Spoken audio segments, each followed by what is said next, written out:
Hello everybody, hope you're doing okay and welcome to a bit of old railway near Newton Blossomville in Buckinghamshire. Now you can't really say that I'd take you to the most obvious places to test shoes, can I? But I got the S-Lab Pulsars in today. Now these are the shoes that Seth DeMoor used when he won the recent Pikes Peak Marathon. So being an old railway, I won't be going up any pikes or hills or anything like that, but at least this is some sort of trail and it is fairly dry. Now this shoe is rather unique in that it's actually kind of lighter than even the next percent for me. And bizarrely for a trail shoe, that's almost like the complete anachronism of a trail shoe. Normally they're the heaviest shoes I've got, and I recently got some Solar Glide 4s in the Gore-Tex edition, which are 448 grams, which is about double the weight of these ones. I'll put the exact weight up here somewhere. But they kind of save weight by having a rather minimal outsole. There's only like a 2mm lugs there, so I think these shoes would be pretty useless in the mud. And if you can see from how muddy they are already, I've actually taken them out in the mud and they were absolutely hopeless. So if you're looking for a shoe for the British winter, then these aren't the ones. But if you want to do some sort of fastish work on a trail that is sort of fairly dry and you need a bit of grip, then these might be the answer. They kind of save weight by not actually having an insole. So if I show you right in there, you see there's actually no insole at all. And the lacing system with this little tie buckle there and that little pocket at the end here, you can sort of use to tie it back up. If you look at my other shoe, I've already hidden that one. So I've already done a few runs in these, as I said, but I thought I'd just do a little video now just to give you a little idea of these ones. I mean, I think for what they are, they're quite a sort of a niche thing. I mean, usually the concept of a trail shoe in the UK is something that sort of take you through muddy paths, but I think unless you could do some sort of summery trail, maybe a park run in the summer or something like that, when you feel you need a bit of grip. I did actually notice when I took these out on a bit of road that they're not too bad, but they just feel like a minimal racer. So, you know, you almost imagine like a sort of a road race incarnation with just a bit of a token gesture of some studs on the back. And this could easily be like a road shoe, but an old-fashioned one. So there's no carbon plates in here or anything like that. It really is a sort of traditional, how much weight can I say, which you can see why Seth was really keen on it for going uphill. Obviously, the weight when going uphill is going to be really exaggerated. And in his size, these must be featherweight. These must be lighter than my spikes even. And they just feel like there's nothing to them, just picking them up just like this. Anyway, so let's get on with this run and see what I can do. I'm still trying to get myself ready for the marathon, or last minute ready. So I think what I'll do is a little segment, or a few segment on a bit of old railway where it's a bit better trail further up. So I hope you can see where the railway went. This brickworks here went over the top, but obviously there's nothing left of the bridge, so you can't actually get from that end to that end, but I can join it a bit further up. So I'm going to run down here where that van's come in and join it a bit further up there.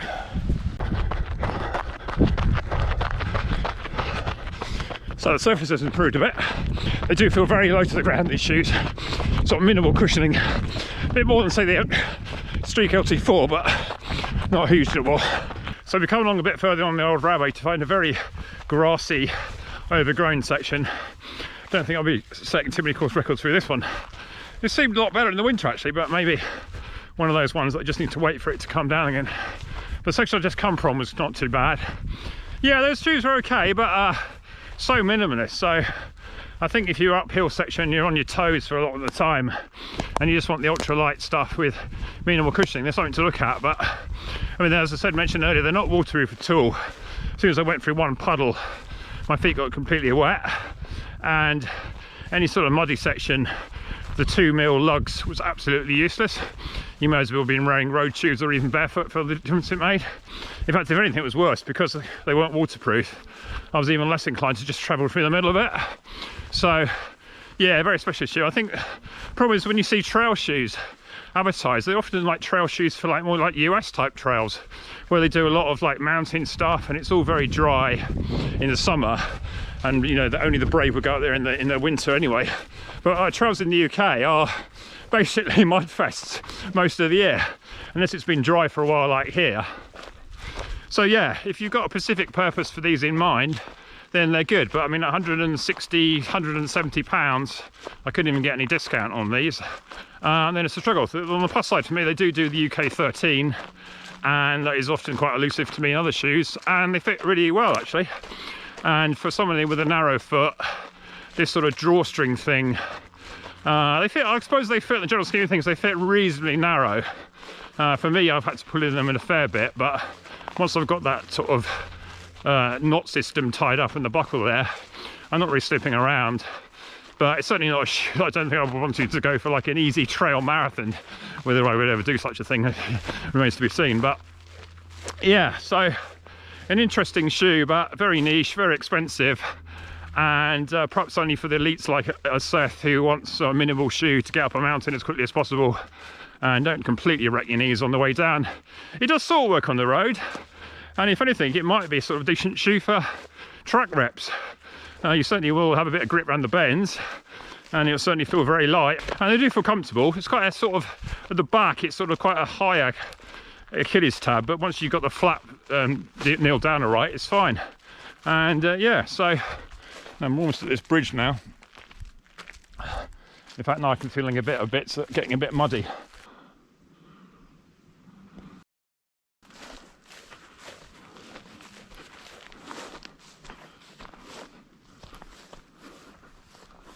I also give you my scores as well, haven't I? So I think for fit, I'd say it's an 8 out of 10. It's a kind of a racer type fit, so if you've got wide feet, these may be a struggle, but these buckles do, I think, get quite loose. So I think they're quite accommodating. Obviously, with a shoe like this being so light, you're not expecting to have much to it. In terms of cushioning, well, there isn't a great deal. It's really a trail shoe for fast running, so I'd probably put that down as a 4 out of 10. There's just enough cushioning to take you from various bits of road to another bit, I would say. My next category is speed. I think it's a very qualified category. If you have a course where this shoe is ideal, probably like a trail with not too much mud, if any, quite sort of firm, then it's probably going to be a 9 out of 10. You're probably going to struggle to get anything much better. If there is a shoe that is actually perfect, I might give that a 10 out of 10. So that's probably why Seth wore it, and you can't really argue with that. And I think if I wanted to do a sort of short, fast section on grass or something like that, if I didn't want to wear spikes, this might be an option, as long as it's not muddy.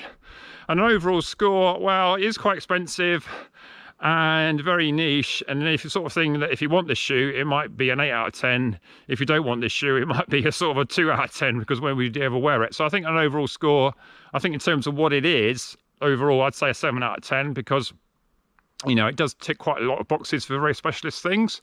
But if you're wanting the shoe to take you in comfort through a UK middle of the night 100-mile race, then this would be the last shoe I would advise you to take. Okay, just come at the other side. I just remembered, if you carry on that way, the next station, or the next old station, was Turvey, and they're sort of there's a station building still there. Not much to see of the actual station. You can't really tell it was a station. I remember they were doing all sorts of new housing development right near the station, so I think the footpaths were closed when I went through in the winter, but maybe they'll be open now. I'll have to check that out another day.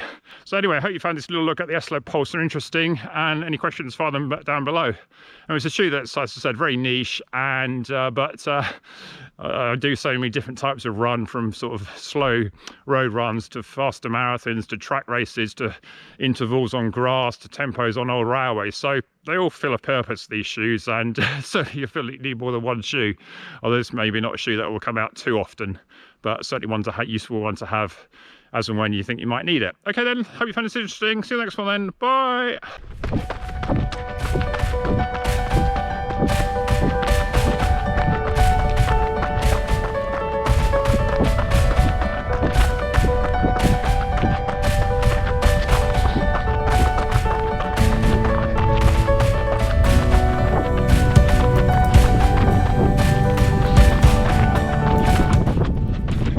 Give this a bit of a nudge while I've got a chance of some firm ground.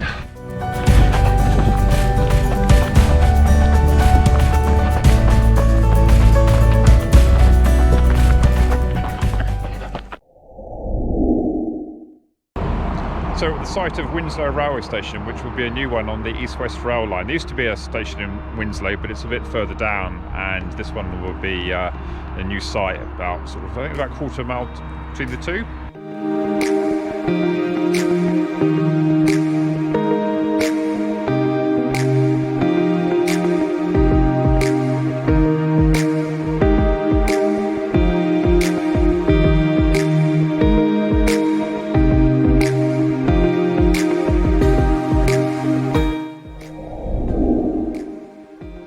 This is the next bridge down, looking back towards the Winslow where I just was.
this was the site of Verney Junction train station. You used to be able to sort of wander along here on a late summer's night like tonight and just sort of run up the old railway walk a bit. You can even see where the old platforms were.